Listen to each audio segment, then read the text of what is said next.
इस वीडियो में मैं आपको बताऊंगा कि नाउन क्या होता है, नाउन की आइडेंटिफिकेशन क्या होता है, नाउन को सीखने के लिए हमें किन किन बेसिक्स पर काम करना पड़ता है, और नाउन फ्रेज क्या होता है और नाउन क्लोज क्या होता है। तो ये सभी नॉलेज मिलेगा आपको इसी एक वीडियो में। तो बिना देरी किए हुए इस वीडियो की हम शुरुआत करते हैं। तो सबसे पहले तो हम इस नाउन वर्ड को समझते हैं कि नाउन होता क्या है। उनका मतलब होता है नेमिंग वर्ड।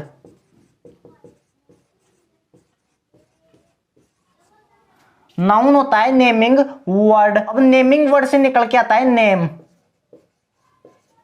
अब नेम किसका हो सकता है? नेम ऑफ एनीथिंग, मतलब किसी का भी कुछ भी नाम। अगर हम किसी का कुछ भी नाम रख देंगे तो वो सारे क्या हो जाएंगे? नाउन। नाउन को हम हमारी सुविधा के लिए दो कैटेगरी में डिवाइड कर देते हैं। पहली कैटेगरी को बोलते हैं विजिबल और दूसरी को बोलते हैं नॉन विजिबल। विजिबल का मतलब होता है जो हमें विजिबल हो। विजिबल का मतलब जिसे हम आंखों से देख सकें। जैसे पर्सन, किसी भी पर्सन को हम देख सकते हैं, किसी भी हम प्लेस को देख सकते हैं, किसी भी थिंग को, जैसे ये व्हाइट बोर्ड है, मार्कर है, किसी भी थिंग को देख सकते हैं, किसी भी एनिमल को देख सकते हैं। और नॉन विजिबल की कैटेगरी में आता है जिसे हम आंखों से नहीं देख सकें, उसे केवल हम महसूस कर सकें। किसी की भी ऑनेस्टी केवल महसूस की जा सकती है, उसे देखा नहीं जा सकता। किसी की भी सिंसियरिटी भी महसूस की जाती है, लव भी महसूस किया जाता है, और एयर को भी महसूस किया जाता है, उसे देखा नहीं जाता। अब मैं आपको नाउन के बेसिक्स पर लिए चलता हूं। नाउन का आधार तैयार करने के लिए आपको 3 टॉपिक्स का नॉलेज होना चाहिए। पहला नाउन की आइडेंटिफिकेशन, दूसरा प्रोनाउन की आइडेंटिफिकेशन, और तीसरी एडवर्ब की आइडेंटिफिकेशन। अगर आपको इनकी आइडेंटिफिकेशन का पता है तो आपको नाउन बिल्कुल इजी वे में समझ में आ जाएगा। तो चलिए बिना देरी किए हुए सबसे पहले हम नाउन की आइडेंटिफिकेशन को समझते हैं। नाउन की आइडेंटिफिकेशन करने के लिए 3 वर्ड्स की हेल्प लेनी पड़ेगी। पहला है हु, जिसका मतलब होता है कौन, हुम यानी किसको, और वोट का मतलब क्या। हु और हुम का यूज होता है किसी भी पर्सन के लिए। पर्सन को छोड़कर जो भी अदर्स बचते हैं उनके लिए हम रिप्लाई लेंगे वोट का। अगर हमें किसी वर्ड का रिप्लाई हु, हुम या वोट से मिलता है तो वो नाउन होगा, वरना वो नाउन नहीं होगा। और हुम दोनों पर्सन के लिए आते हैं, लेकिन अब इनमें डिफरेंस क्या है? इनमें डिफरेंस केवल एक चीज का है, वो है हु का यूज होता है सब्जेक्ट के लिए और हुम का यूज होता है ऑब्जेक्ट के लिए। अब इसके कुछ एग्जांपल्स को सोल्व करते हैं। अब हम इन एग्जांपल्स में पता करते हैं कि कौन सा वर्ड नाउन है। Who plays cricket, who plays cricket, reply मिल रहा है रोहन, तो ये नाउन। प्लेस में वर्ब है। रोहन प्लेज वोट, वोट का रिप्लाई मिल रहा है, तो ये क्या हो गया? नाउन। यहां पर ये हु का रिप्लाई मिल रहा है तो noun. Who sings a song, who sings a song, reply मिल रहा है रिया। हु का रिप्लाई मिल रहा है, तो हु का रिप्लाई मिल रहा है तो क्या होगा ये? नाउन। रिया सिंग्स वोट, ये वोट का रिप्लाई है तो ये भी क्या हो गया? नाउन। ये नाउन को, नाउन से पहले आ रहा है, इसको बोलते हैं आर्टिकल। सिंग वर्ब हो गई। Vote is the best policy, vote is the best policy, honesty, honesty noun है। इज इसमें वर्ब हो गई। Honesty is vote, honesty is vote, vote का रिप्लाई मिल रहा है पॉलिसी, तो ये भी नाउन। और जो नाउन को क्वालिफाई कर दे वो एडजेक्टिव, और ये इससे पहले नाउन के लिए आ रहा है तो ये क्या हो गया? Article. Who inspires the people, who inspires the people, doctor R के शर्मा। हु का रिप्लाई मिल रहा है तो ये नाउन, तो आर के Sharma noun. Inspire verb. Doctor R के शर्मा इंस्पायर्स हुम, हुम का रिप्लाई मिल रहा है पीपल, तो ये क्या हो गया? नाउन। और इससे पहले ये द आ रहा है, ये क्या है? आर्टिकल। हमारे सामने क्वेश्चन आता है कि इंग्लिश में नाउन का यूज क्या है, तो अब इस क्वेश्चन पर काम करते हैं। नाउन का यूज होता है किसी भी सेंटेंस का सब्जेक्ट या ऑब्जेक्ट बनना। अब सब्जेक्ट या ऑब्जेक्ट होते किसके हैं? सब्जेक्ट या ऑब्जेक्ट होते हैं वर्ब के। जैसे ये वर्ब है, वर्ब का क्या होता है? सब्जेक्ट, और वर्ब का क्या होता है? ऑब्जेक्ट। जैसे ये यहां पर पहले वर्ब, पहले से पहले क्या है? नाउन आ रहा है, ये सब्जेक्ट हो गया, और ये क्रिकेट इसका ऑब्जेक्ट हो गया। अब ये सिंग वर्ब है, रिया इसका सब्जेक्ट नाउन है, सब्जेक्ट, और सिंग के ये सॉन्ग यहां पर नाउन है और ऑब्जेक्ट इसका। ऑनेस्टी सब्जेक्ट और ये इसका क्या हो गया, ऑब्जेक्ट। आर के शर्मा सब्जेक्ट हो गए और यहां पर पीपल ऑब्जेक्ट। तो हमें यह बात क्लियर हो गई कि नाउन ही किसी भी वर्ब का सब्जेक्ट या ऑब्जेक्ट बनता है। लेकिन क्या यह बात पूरी तरह से सही है, इसको हम दूसरे एग्जांपल के थ्रू समझते हैं। हमारे सामने एक क्वेश्चन है, who went to Mohan, who went to Mohan, इसका रिप्लाई मिल रहा है रोहन, तो ये क्या होगा, नाउन। और हुक से रिप्लाई मिल रहा है तो ये क्या होगा, सब्जेक्ट। वर्ब से पहले आ रहा है, ये वर्ब हो गई। अब क्या वेंट और मोहन आपस में रिलेट कर रहे हैं, वेंट और मोहन क्या आपस में रिलेट कर रहे हैं? आपका जवाब आया कि ये सेंटेंस सही नहीं है, रोहन वेंट मोहन सेंटेंस सही नहीं है, क्योंकि वेंट और मोहन आपस में रिलेट नहीं कर रहे। तो आपको सभी को पता है कि जब कोई सेंटेंस आपस में रिलेट नहीं करे, रिलेट करवाने के लिए हमें चाहिए प्रीपोजिशन।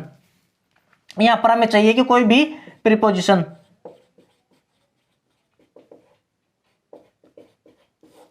तो मैंने लगा दिया टू, तो क्या यहां पर टू ही आ सकता है? क्या यहां पर प्रीपोजिशन टू का यूज हो सकता है? यहां पर केवल टू का यूज नहीं हो सकता, हम सेंस के अकॉर्डिंग कोई भी प्रीपोजिशन लगा सकते हैं। जैसे Rohan went to Mohan, Rohan went with Mohan, या विदाउट मोहन, या टुवार्ड्स मोहन। तो हम सेंटेंस के सेंस के अकॉर्डिंग कुछ भी प्रीपोजिशन लगा सकते हैं। फिलहाल के लिए मैं यहां पर टू का यूज करता हूं।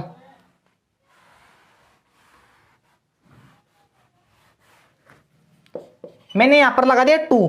अब ये वर्ब है और ये मोहन ऑब्जेक्ट है। तो क्या ये मोहन इस वेंट का ऑब्जेक्ट है? क्या ये मोहन इस वेंट का ऑब्जेक्ट है? आपने जो भी आंसर सोचे हैं तो थोड़ा सा गौर कीजिएगा। अगर ये वर्ब का ऑब्जेक्ट होता तो डायरेक्ट वर्ब के बाद में आता, तो यहां पर फिर प्रीपोजिशन नहीं आती। यहां पर वर्ब है तो वर्ब के डायरेक्ट बाद में ऑब्जेक्ट आ रहा है, तो इसका मतलब ये वर्ब का ऑब्जेक्ट है। लेकिन यहां पर लेकिन यहां पर वर्ब के बाद में ऑब्जेक्ट नहीं आ रहा है, यहां पर प्रीपोजिशन के बाद में ऑब्जेक्ट आ रहा है। यहां पर इन दोनों को रिलेट, ये दोनों आपस में रिलेट नहीं कर रहे थे, तो इनको रिलेट करवाने के लिए हमें किसकी जरूरत पड़ी? प्रीपोजिशन की। लेकिन प्रीपोजिशन ने एक कंडीशन रख दी कि मैं यहां पर आ तो जाऊंगी इनको रिलेट करवाने के लिए, लेकिन जो इसके मेरे बाद में जो लिखा हुआ होगा वो होगा ऑब्जेक्ट। वो हमेशा किस रूप में होगा? ऑब्जेक्ट के रूप में। और ये वर्ब का ऑब्जेक्ट नहीं होगा, ये मेरा खुद का अपना ऑब्जेक्ट होगा। तो प्रीपोजिशन के बाद में प्रीपोजिशन का अपना ऑब्जेक्ट आता है। तो हमारे सामने क्या बात क्लियर हो गई कि वर्ब ऑब्जेक्ट किस चीज का हो सकता है? एक तो वर्ब का ऑब्जेक्ट हो सकता है और एक ऑब्जेक्ट किसका हो सकता है? प्रीपोजिशन का। और एक ऑब्जेक्ट प्रीपोजिशन का। तो हमारे सामने बात बिल्कुल क्लियर हो गई कि प्रीपोजिशन अगर किसी सेंटेंस में आएगी तो वो अपने बाद में क्या लेगी? बाद में अपना ऑब्जेक्ट लेगी। जैसे यहां पर ये ऑब्जेक्ट किसका है? प्रीपोजिशन का। अब हम प्रोनाउन की आइडेंटिफिकेशन करते हैं। प्रो का मतलब प्लेस, और किसकी प्लेस पर आ जाए? जो नाउन की प्लेस पर आ जाए। जो नाउन की प्लेस पर आ जाए उसे कहते हैं प्रोनाउन। अब अगर ये कोई नाउन की प्लेस पर आएगा, अगर प्रोनाउन नाउन की प्लेस पर आएगा तो काम भी किसका करेगा? नाउन का करेगा। नाउन को आइडेंटिफाई करने के लिए कितने वर्ड्स का सहारा लिया था? 3 वर्ड्स का, हु, हुम और व्हाट। तो प्रोनाउन की आइडेंटिफिकेशन भी उन्हीं 3 वर्ड से होगी, हु, हुम और व्हाट से। अब हमारे सामने क्वेश्चन ये उठता है कि हमें प्रोनाउन की जरूरत क्यों पड़ी? जब हमारे पास नाउन था तो हमें प्रोनाउन की जरूरत क्यों पड़ी? अब मैं इसको आप को एक डायग्राम से समझाता हूं। अब देखिए, ये इसका नाम है रोहन, इसका नाम है मोहन। तो ये रोहन इसको बोलेगा कि रोहन तुम्हारी मदद कर देगा। तो सोचेगा कि रोहन तो खुद है, तो ये इसका मतलब ये नाम ले रहा है किसी रोहन का। इसका मतलब ये रोहन कोई और कोई रोहन है जो इस मेरी हेल्प करेगा। कंफ्यूज हो जाएगा, तो हमें क्या करना है? To avoid confusion. प्रोनाउन का हमने यूज किया टू अवॉइड कंफ्यूजन। हमें कंफ्यूजन को दूर करने के लिए प्रोनाउन की जरूरत पड़ी, इसीलिए हमें रोहन की जगह पर लिखना पड़ता है आई या मैं, कि मैं तुम्हारी हेल्प कर दूंगा। तो आई विल हेल्प यू। तो रोहन की जगह क्या लिखना पड़ा? आई, यानी मैं तुम्हारी मदद कर दूंगा। तो ये क्या होगा, प्रोनाउन, जो किसकी जगह पर आया है, आई, रोहन की जगह पर, तो ये क्या हो गया, प्रोनाउन। अगर हम प्रोनाउन का यूज नहीं करेंगे, एक ही नाम को रिपीट करता हुआ जाएंगे, जैसे रोहन अच्छा लड़का है, रोहन गाना गाता है, रोहन फुटबॉल खेलता है, रोहन शाम को बाजार जाता है, बार में रोहन का यूज करेंगे तो आपके मन में एक बात आएगी, तो आपको अब पता चल गया कि हम नाउन की जगह पर प्रोनाउन का यूज क्यों करते हैं। अगर प्रोनाउन का यूज नाउन की जगह पर हुआ है तो इसका रिप्लाई भी हमें नाउन के वर्ड से मिलेगा, ये काम भी नाउन का ही करेगा। नाउन का काम क्या था, किसी भी सेंटेंस सब्जेक्ट बनना, ऑब्जेक्ट बनना, और इसका रिप्लाई हमें मिलता है हु, होम या वर्ड से। अब इसके कुछ एग्जांपल्स करते हैं। ये हेल्प यहां पर वर्ब हो गई, हु विल हेल्प रोहन, यहां पर रिप्लाई मिल रहा है हु का, ये क्या हो गया, प्रोनाउन, प्रोनाउन हो गया, और वर्ब से पहले आ रहा है तो क्या हो गया, ये सब्जेक्ट। आई विल हेल्प हुम, इसका रिप्लाई मिल रहा है रोहन, तो ये क्या हो गया, नाउन, और क्या किसका काम कर रहा है, ऑब्जेक्ट का। इज कमिंग वर्ब हो गई, तो who is coming to me, इसका रिप्लाई मिल रहा है सी, तो ये क्या हो गया, सब्जेक्ट, और क्या है ये, प्रोनाउन। टू क्या है, प्रीपोजिशन, और प्रीपोजिशन के बाद में क्या आएगा उसका, ऑब्जेक्ट। अगर ये ऑब्जेक्ट है तो ये वर्ब का ऑब्जेक्ट है, प्रीपोजिशन का ये है ऑब्जेक्ट है प्रीपोजिशन का। Who help me you, who help me you, तो ये क्या हो गया, प्रोनाउन, और काम किसका कर रहा है, और क्या है सेंटेंस में, subject. Help verb, you help हुम, हुम का रिप्लाई मिल रहा है मी से, तो मी क्या हो गया, प्रोनाउन, और काम किसका कर रहा है सेंटेंस में, ऑब्जेक्ट का। तो दोस्तों आपको प्रोनाउन की भी आइडेंटिफिकेशन बिल्कुल समझ में आ गई होगी। हम बात करते हैं एडवर्ब की आइडेंटिफिकेशन की। आपको पता है कि हमने नाउन और प्रोनाउन की आइडेंटिफिकेशन की थी 3 वर्ड से, हु, होम और व्हाट से। ऐसे ही एडवर्ब की भी आइडेंटिफिकेशन के लिए कुछ वर्ड्स हमारे पास, जैसे व्हाई, हाउ, वेयर और व्हेन। व्हाई का मतलब क्यों, हाउ का मतलब कैसे, वेयर का मतलब कहां, और व्हेन का मतलब कब। अब इसके कुछ एग्जांपल्स को करते हैं। इसमें सेंग वर्ब है, who sang a song well, इसका रिप्लाई मिल रहा है आई, ये क्या हो गया, pronoun.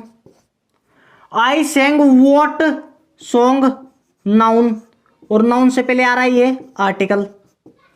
I sang a song how, how का रिप्लाई मिल रहा है, ये क्या हो गई, adverb. Who came yesterday, reply मिल रहा है सी, तो ये हो गया pronoun. Came verb, she came when, when से रिप्लाई मिल रहा है यस्टरडे, तो ये हो गई adverb. Who went to Agra, reply मिल रहा है Riya, noun. Went verb, Riya went where, Riya went where, where का रिप्लाई मिल रहा है, तो क्या हो गई ये, एडवर्ब। अब मैं आपको कुछ ऐसे वर्ड्स का एग्जांपल देता हूं जो दिखने में तो सेम है लेकिन उनकी पार्ट्स ऑफ स्पीच अलग हो जाती है। तो चलिए उन एग्जांपल्स पर बढ़ते हैं। इसमें होम सेम है, इस सेंटेंस में स्टेशन स्टेशन दोनों सेम है। तो हु लाइक माई होम, आई क्या हुआ है, प्रोनाउन। लाइक वर्ब है, I like what, I like what, vote का रिप्लाई मिल रहा है होम से, तो ये क्या हो गया, नाउन। और इससे पहले ये जो आ रहा है ये इसका डिटरमिनर या एडजेक्टिव।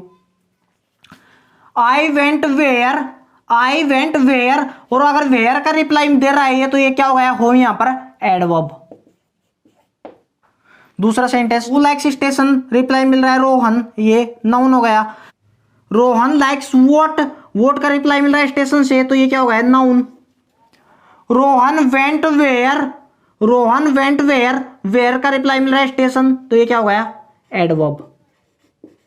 तो इस बात का कंक्लूजन हमारे सामने ये निकल के आता है कि किसी भी वर्ड को हम डायरेक्ट ये नहीं बता सकते कि इसकी पार्ट्स ऑफ स्पीच सेंटेंस में है क्या। उस वर्ड का यूज ही हमें ये बताएगा कि सेंटेंस में ये नाउन है, एडजेक्टिव है या एडवर्ब है। यहां पर आपके नाउन के बेसिक्स कंप्लीट होते हैं। अब हम बढ़ते हैं हमारे अगले स्टेप पर जिसे बोलते हैं नाउन फ्रेज। नाउन फ्रेज को समझने से पहले सबसे पहले हमें फ्रेज को समझना होगा कि फ्रेज क्या होता है।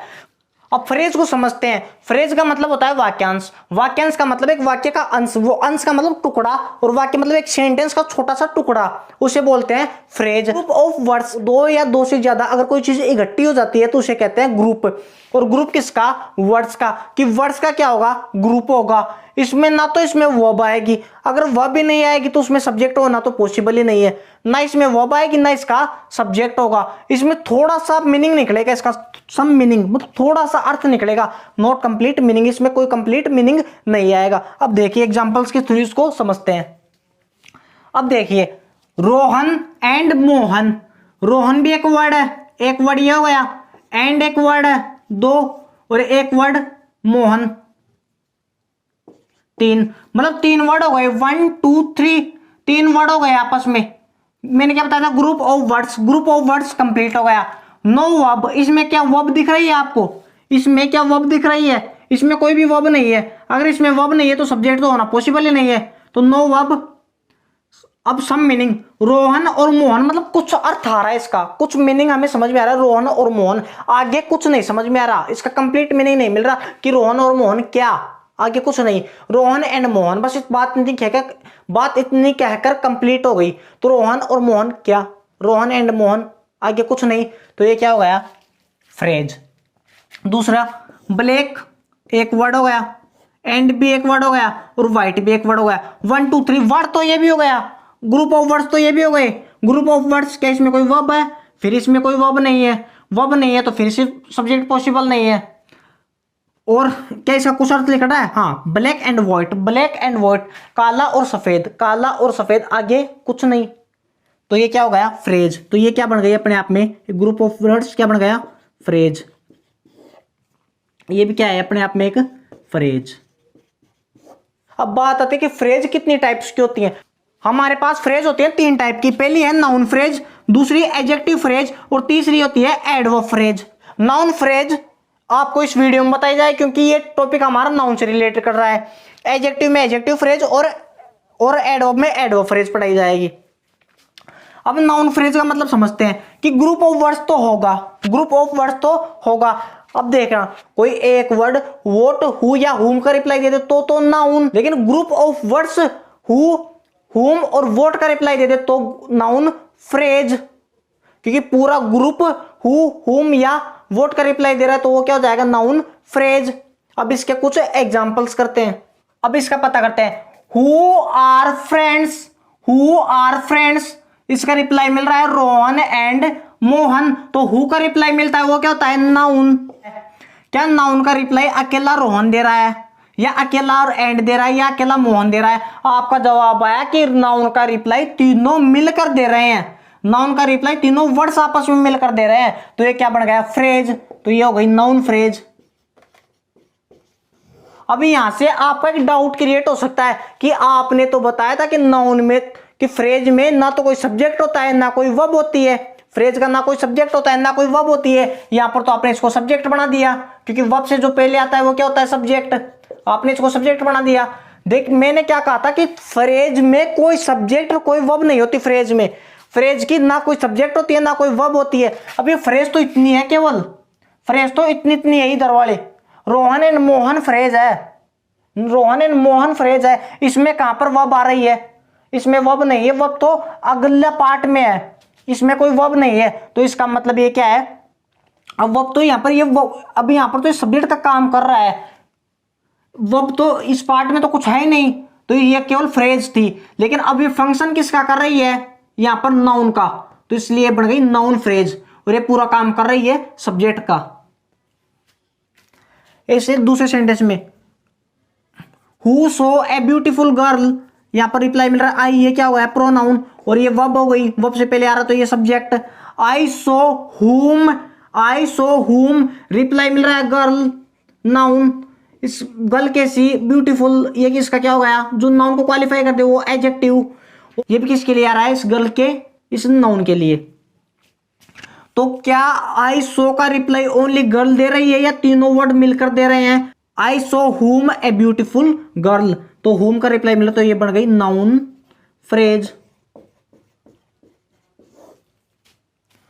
Who wear a decent black shirt, reply मिल रहा है आई, तो ये क्या हो गया प्रोनाउन। काम किसका कर रहा है, सब्जेक्ट का, तो ये प्रोनाउन सब्जेक्ट बन गया। वियर क्या है verb, I wear what, I wear what, reply मिल रहा है एडिशेंट ब्लैक शर्ट, तो वॉट का रिप्लाई मिल रहा है तो नाउन, नाउन का रिप्लाई क्या अकेला वर्ड दे रहा है, नाउन का रिप्लाई पूरा ग्रुप दे रहा है वर्ड्स का ये, तो ये बन गई नाउन फ्रेज। अब शर्ट क्या है इसमें नाउन, नाउन से पहले ये क्या है इसका एडजेक्टिव, और ये इस डिसेंट भी क्या है इसका इस नाउन का एडजेक्टिव, ये एक क्या है इस नाउन का आर्टिकल। तो उम्मीद है आपको फ्रेज नाउन फ्रेज समझ में आई होगी। अब बढ़ते हैं हम नाउन क्लोज पर।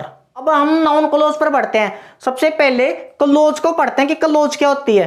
क्लोज का मतलब होता है उपवाक्य, हिंदी में क्लोज को बोलते हैं उपवाक्य।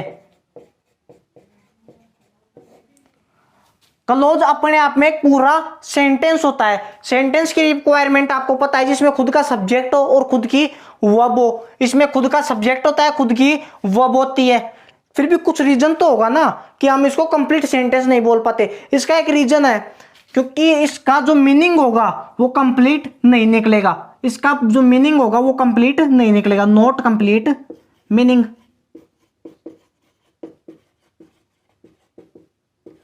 और सेंटेंस में क्या होता है, सेंटेंस में कंप्लीट मीनिंग निकलता है, लेकिन इसमें कंप्लीट मीनिंग नहीं निकलेगा। अब जो क्लोज होती है वो होती है दो टाइप्स की, एक इंडिपेंडेंट क्लोज और दूसरी डिपेंडेंट क्लोज। इंडिपेंडेंट वर्ड से ही आपको समझ में आ रहा है कि क्लोज कैसी है, स्वतंत्र है अपने आप में।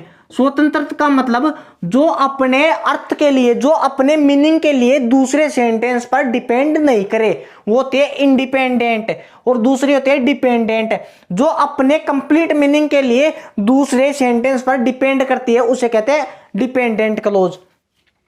अब इंडिपेंडेंट का ही दूसरा नाम हमारे सामने निकल के आ जाता है मेन क्लोज, या इसी का एक दूसरा नाम और हम निकाल देते हैं प्रिंसिपल क्लोज। और डिपेंडेंट क्लोज का दूसरा नाम है सब ऑर्डिनेट क्लोज, सब ऑर्डिनेट। तो चलिए इनके कुछ एग्जांपल्स के थ्रू इनको समझते हैं। एग्जांपल्स को सोल्व करने से पहले आपको पता होना चाहिए कि क्लोज के कितने टाइप होते हैं। क्लोज मैंने आपको बताया दो टाइप में बढ़ते हैं, इंडिपेंडेंट क्लोज और डिपेंडेंट क्लोज। अब इंडिपेंडेंट का कंप्लीट मीनिंग निकलता है, इसका मतलब ये तो हमारी डिस्कशन से बाहर हुआ, क्योंकि जो कंप्लीट सेंटेंस यूज गया उसके तो कोई टाइप निकलेंगे नहीं। अब टाइप निकलते हैं डिपेंडेंट क्लोज या सबऑर्डिनेट क्लोज। इनके होते हैं तीन टाइप। पहला होता है नाउन क्लोज, दूसरा एडजेक्टिव क्लोज, और तीसरी होती है एडवर्ब क्लोज।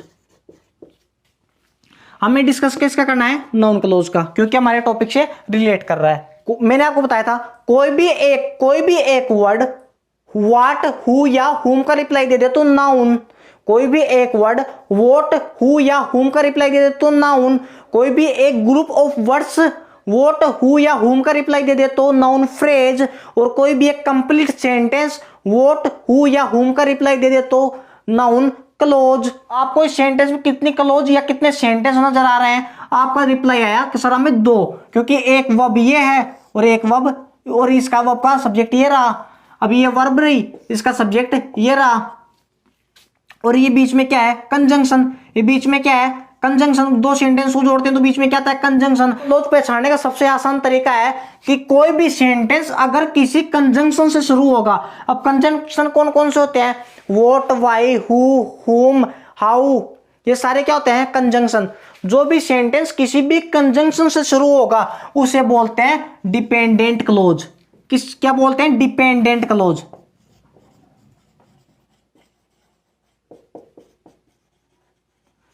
डिपेंडेंट के अलावा जो क्लोज बस जाता है उसे बोलते हैं independent clause.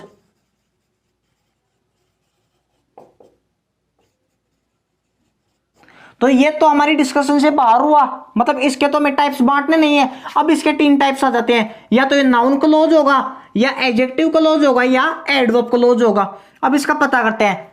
I know what, मैं क्या जानता हूं, that Rohan is a good boy. I know what that Rohan is a good boy. तो व्हाट का रिप्लाई मिल रहा है, तो व्हाट का रिप्लाई मिल रहा है, तो क्लोज कौन सी हो गई है, नाउन क्लोज।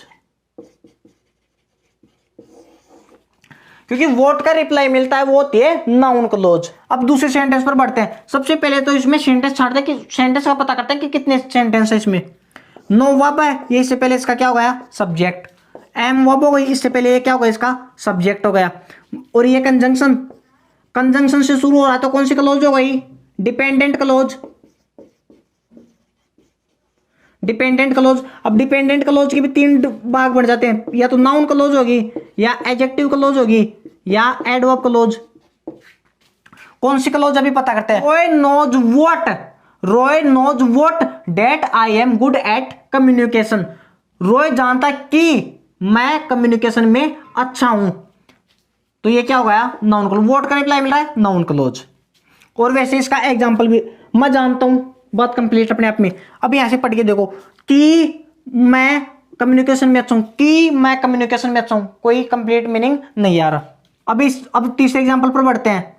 ये क्या है वर्ब, वर्ब से पहले इसका क्या हो जाएगा सब्जेक्ट, और ये वर्ब, वर्ब से पहले इसका ये सब्जेक्ट हो गया। ये वर्ब क्या है यहाँ पर कंजंक्शन, कंजंक्शन से शुरू होता है तो डिपेंडेंट क्लोज।